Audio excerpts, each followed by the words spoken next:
Hello and welcome to Woman to Woman.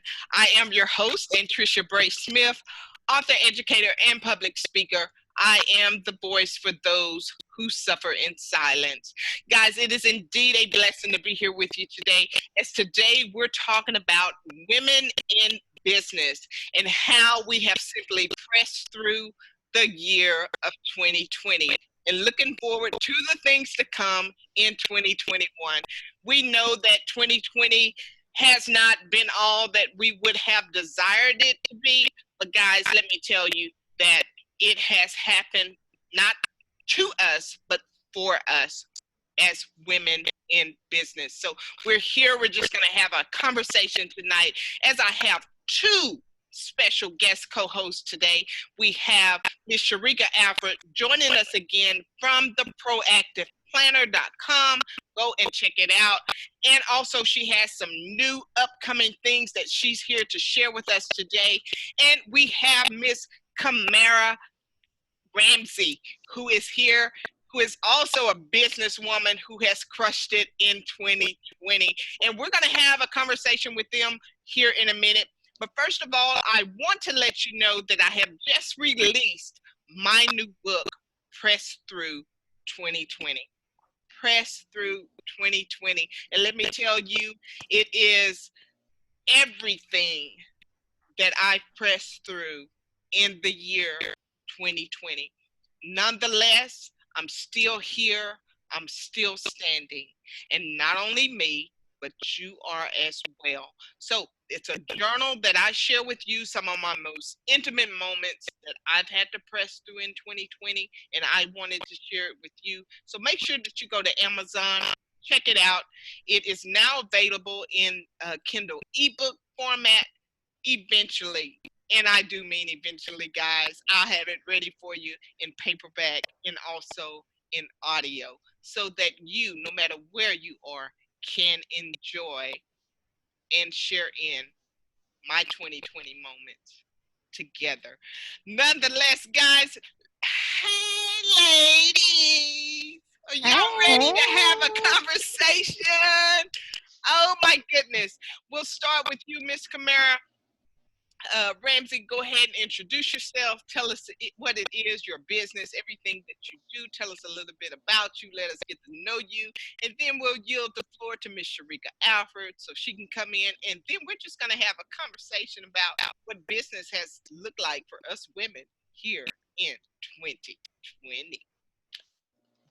Ooh, thank you. Good evening, everyone. Thank you, Anntricia, for putting this together for us. Thank you, Sharika, for allowing me to be in your gracious presence as well with these two boss babes. I'm so excited.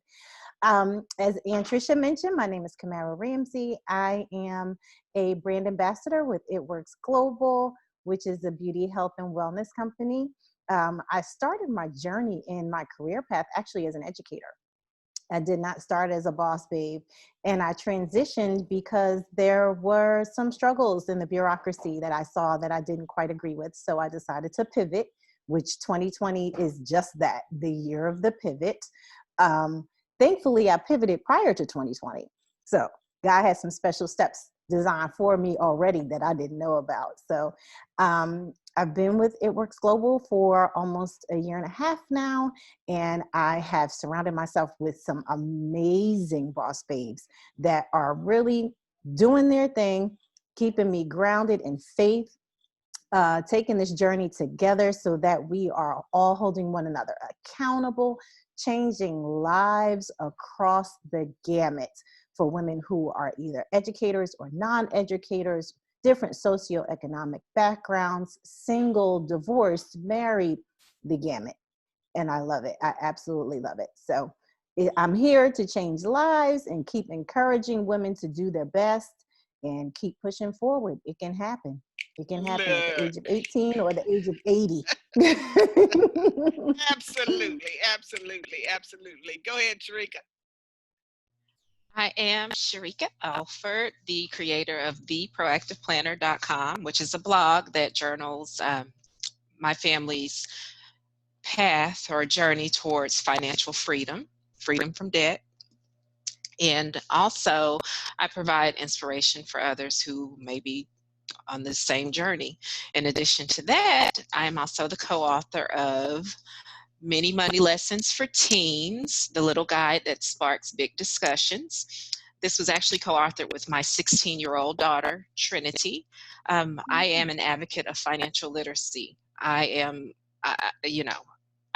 wholeheartedly believe in the importance of not only convincing and trying to teach kids, go to school, get a good job, start at your business, whatever your heart desires, but also teach them what to do with the money once they get it in their hands. Because I think that if we, while us adults, while we're working through our financial issues, it would greatly benefit us to share it with our children and teach them along the way. So hopefully they can avoid making the same mistakes. So this book is available on Amazon in paperback and also ebook. If you want to check it out, please feel free.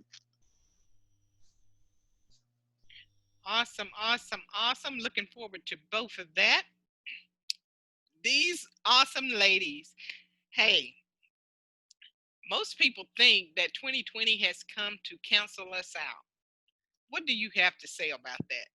Because I definitely have my take on 2020. And don't get me wrong, it has not been ideal in some of the things that I've had to uh, come up against, some of the things that some of the giants in my life that I've had to face. But let me tell you, it has not been all bad either. So I want to know, Miss Ramsey, what is it about 2020 that you're willing to hold on to and take over into 2021?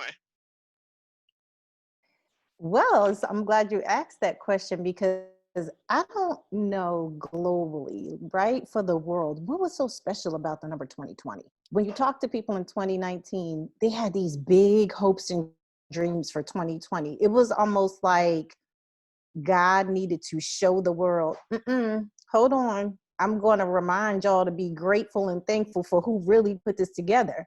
Because if you look at us collectively, we all had like major things on our list, right? Like this, you're going to write a book, you're going to start a business, you were going to do all these things.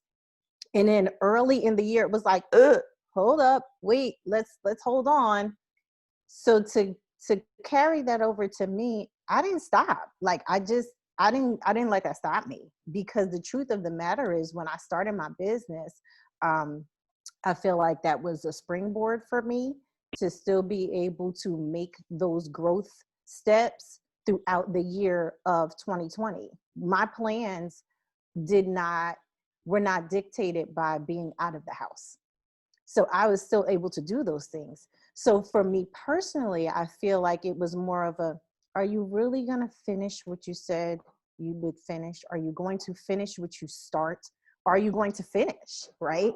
Because in the big scheme of things, that's usually our pattern as humans. You start something, you don't finish. You think about something, but you don't really go for it because the work is too hard or you lack the dedication. Yeah, you Right. So said for something. me, You said because I mean it's not in what we start because we know that we start so much stuff, so we already know it's not in what we start. What can you finish? And I like what can you you saying finish? that. Yeah, that really resonates with me because many people early in 2020 they didn't even give themselves a chance or an opportunity. Many of them just throwed in the towel. Many of them took a step back. They were missing for a while. And I'm not only talking about women in business. I'm not only talking about small, I'm talking about these big giants in business as well. Where are some of they now? And so many of them took a back seat. They threw in the towel. They really didn't know what to expect. But you said something. You said pivot.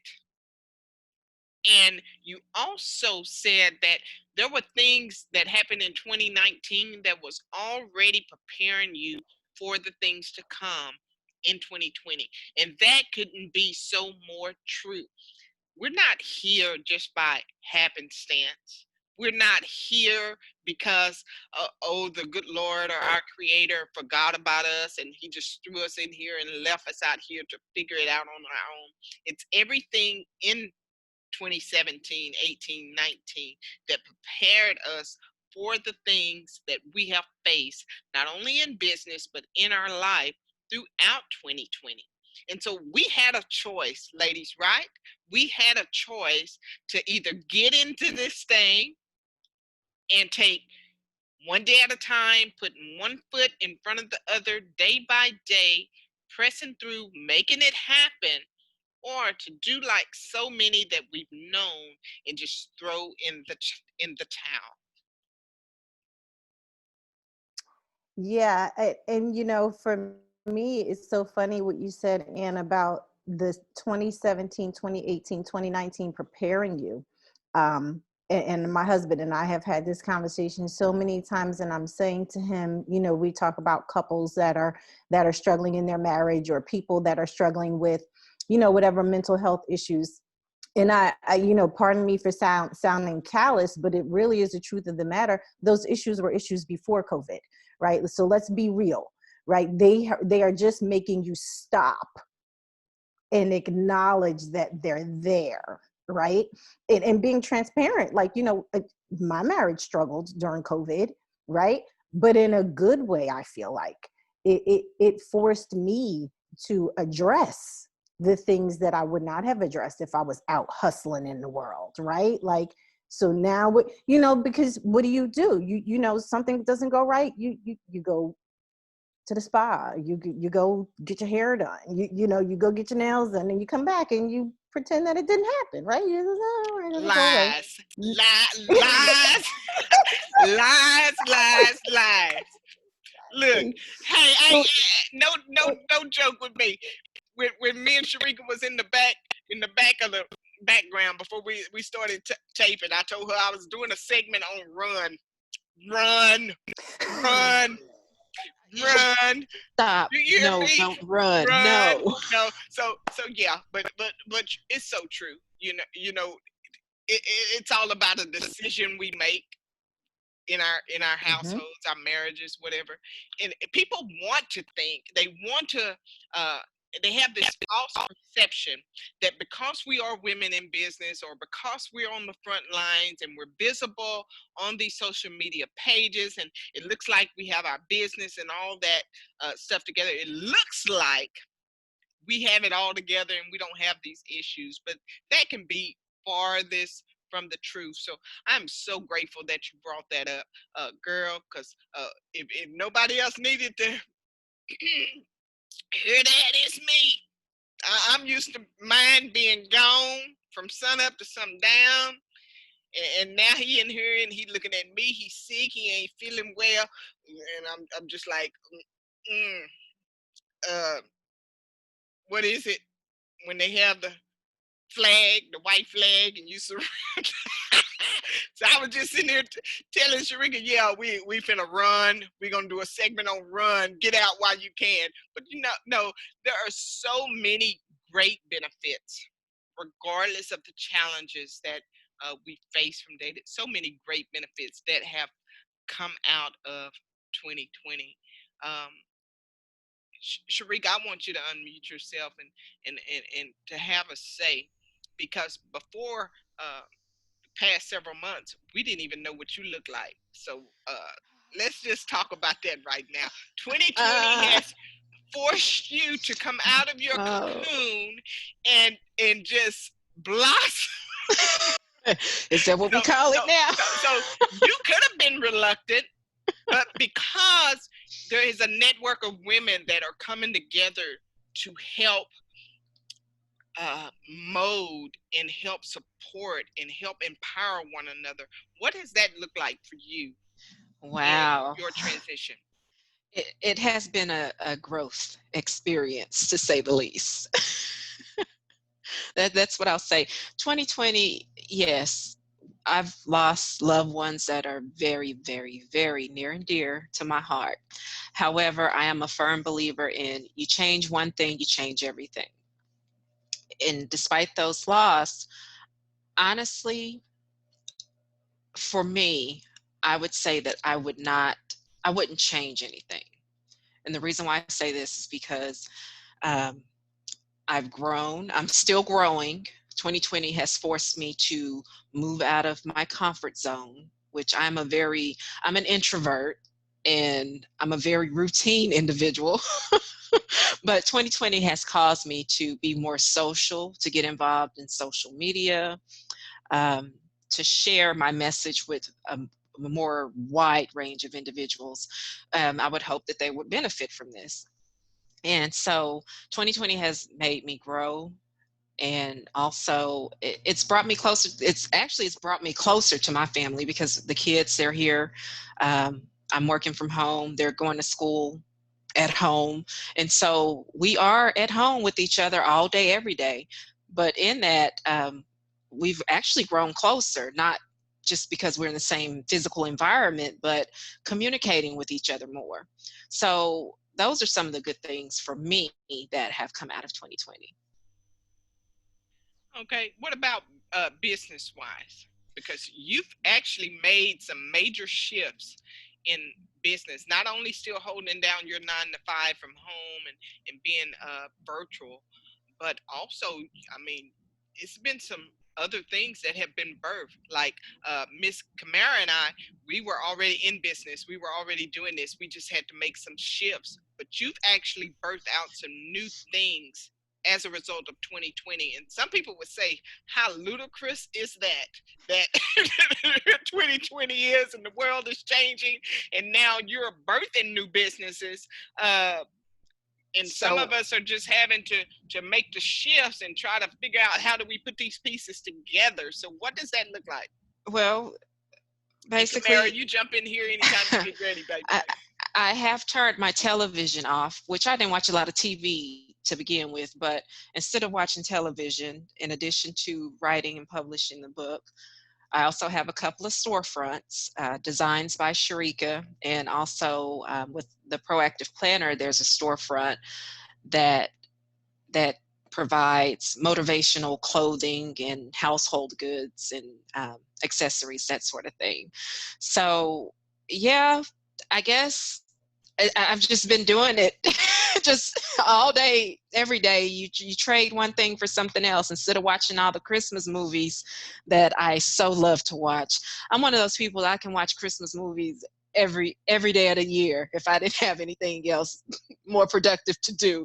But I traded the Christmas movies for producing goods.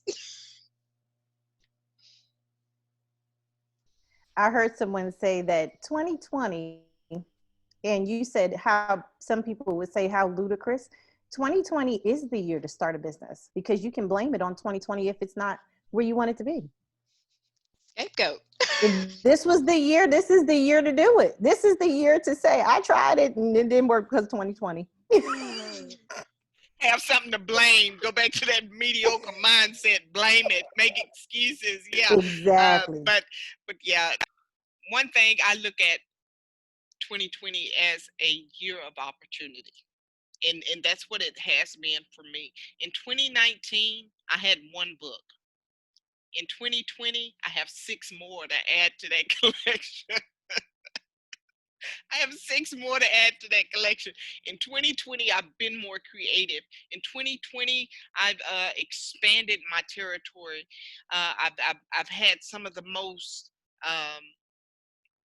significant uh, network and connections. I've met some of the most awesome women in business. I've been able to take those classes. I've been able to network in ways that if it had not been for 2020, let's just get that straight right now. If it had not been for 2020, it wouldn't have happened for this girl right here. So let's just be honest, because she talking about introvert, but honey, uh, you have not seen introvert, because even on my job, I was not having a conversation with nobody. If you wasn't in my little old room, you didn't hardly see me. And that's just all it is to it. But you know, it caused us as women in business to really get creative. It also broke some of the myths and some of the uh, misperceptions of women in business. Kimara, tell me a little bit about that. How has your experience with women, and I can't say black women, we are black women sitting here, and we know the myths, we know the stigmas associated with black women in business, and how they say what we don't support and what we don't do. How has that changed or shifted for you in 2020? So what I will tell you is I have so many partners in the business right now who are now the breadwinners of their family. And that in and of itself is a shift in the average household, because a lot of men are now falling into that more non-traditional role, if you will, but Getting on our grateful of nerve. it. Getting on our nerve. Let's just getting on our nerve.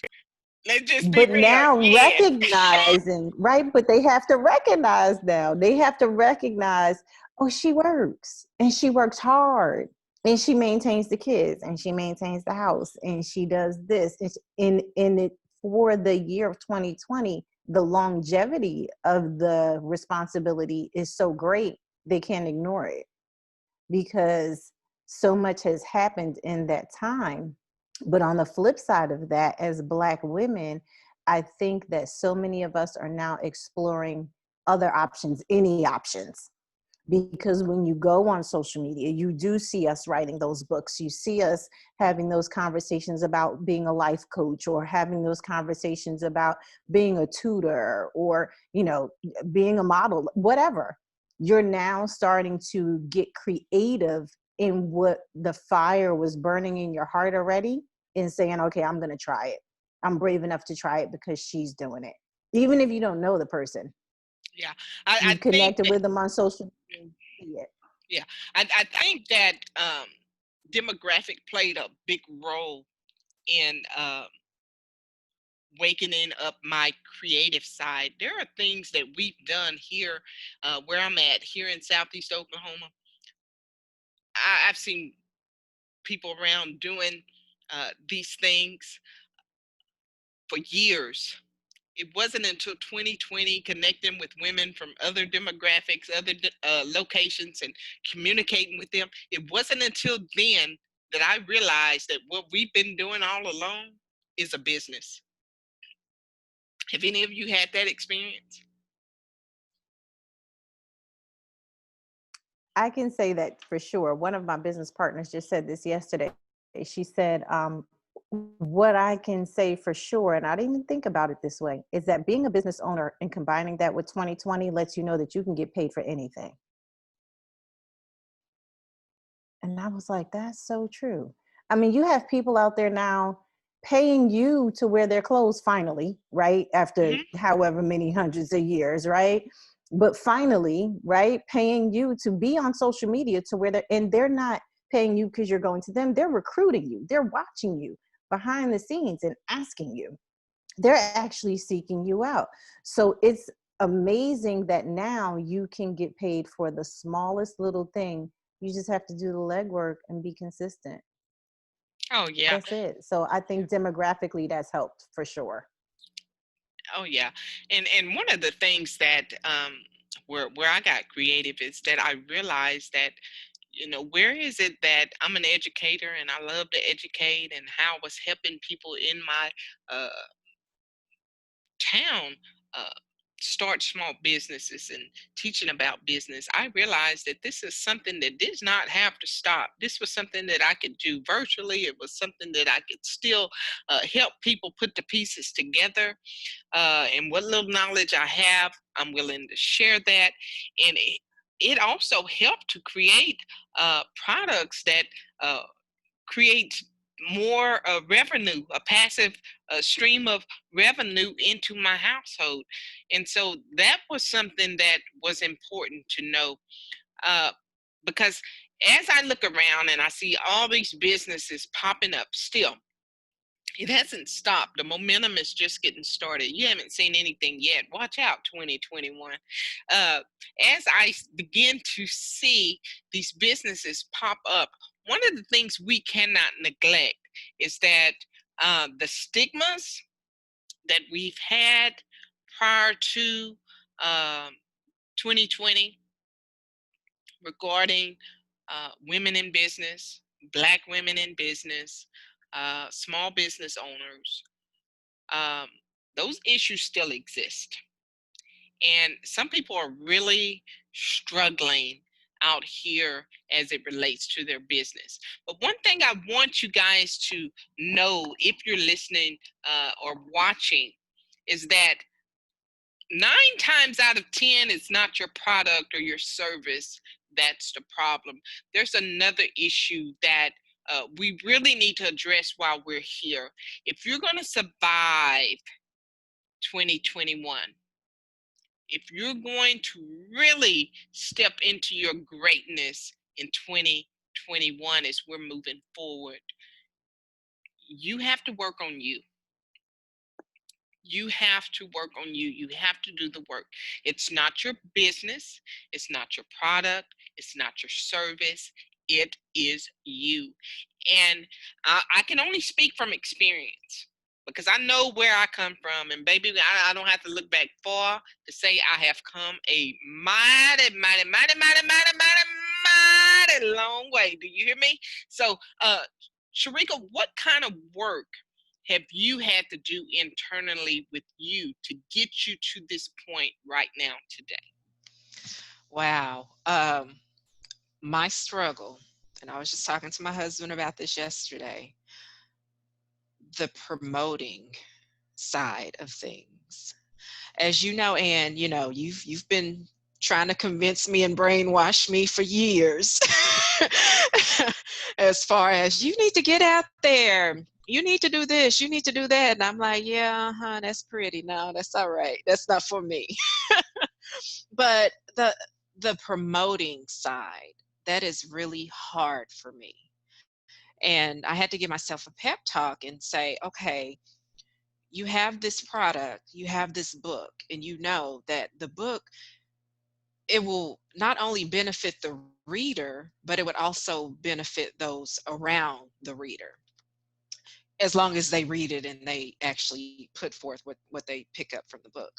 And so it is a good book that will not only provide knowledge, but also help generations to come and put you in a better financial position as long as you follow the guidance of the book. And so I have to tell myself, this is really needed. This is necessary. We are lacking financial literacy. We are lacking. There have been numerous studies and reports and statistics. You see it on the news. So it's evident, but yet and still, I find it hard to just, send out the message, hi, this is available. It's here. So that is a struggle for me. That's right. The language that comes along with it, being provoking emotion, provoking that not only the emotional side of it, but all the senses, the language that it takes to get people to draw attention to your product or service. That's one thing. And it goes against my personality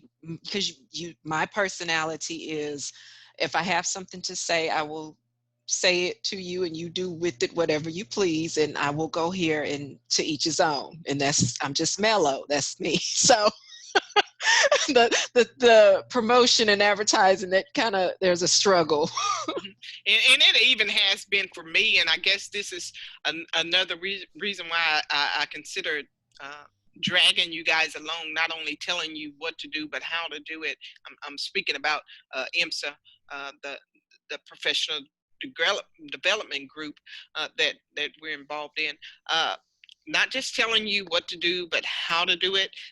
That is, I know, my responsibility, because the language is also different for me. And it is something that I have struggled with.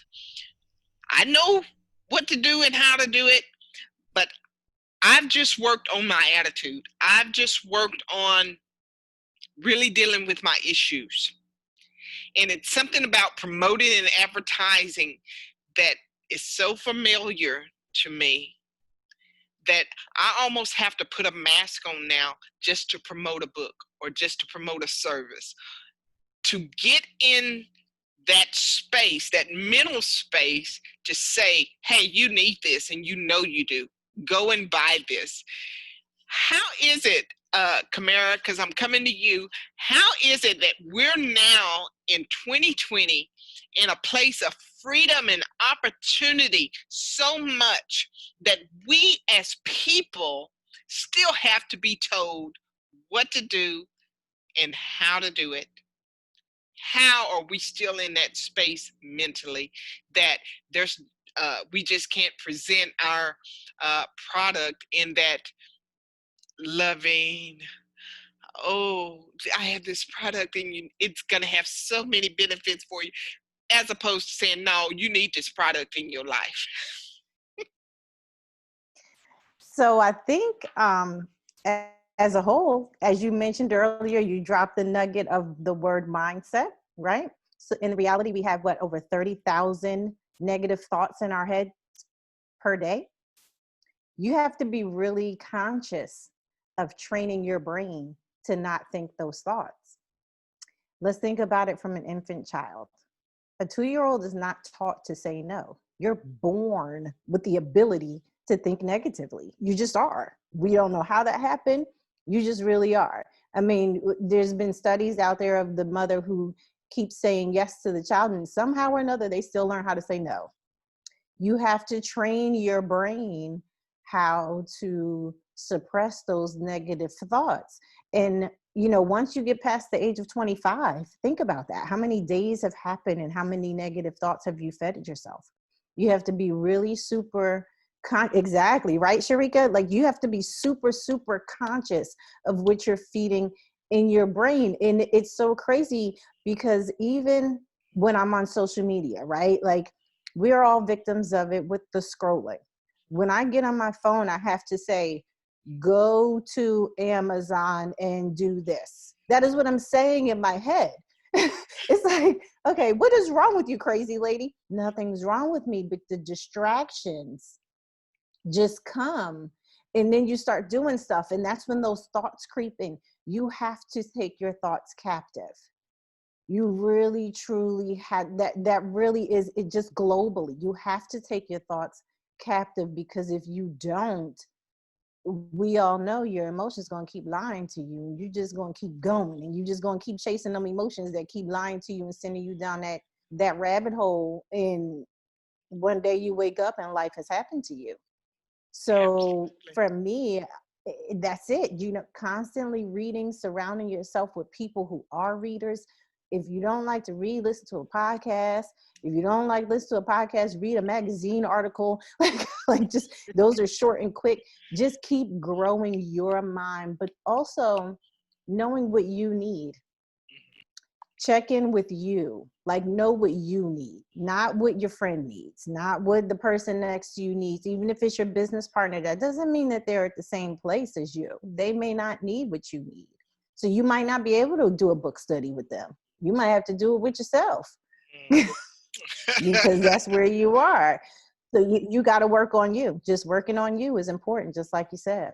Absolutely. Guys, if you're just joining us, you're listening to the Woman to Woman podcast here with your host, Anntricia Bray Smith, and special guest host, Miss Sheryka Alford and Miss Kimara Ramsey. Guys, this wraps up part 1 of this interview. If you want to hear more on the topic, women in business who made it through 2020, just stick with us. We'll be back next time here on Woman to Woman with part 2. Until next time.